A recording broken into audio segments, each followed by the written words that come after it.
Hello, friends. Welcome to Creative Medicine. In this lecture, we will learn about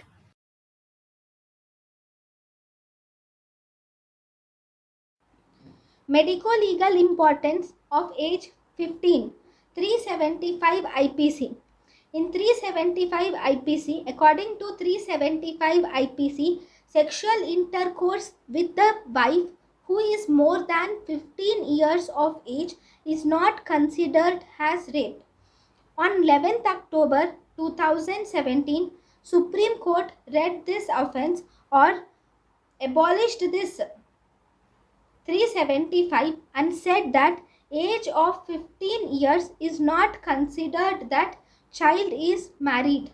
As per new amendment, it says sexual intercourse by a man with his own wife when the age of the wife is more than 18 years is not rape. So if the man has committed sexual intercourse with his own wife who is less than 15 years of age is rape.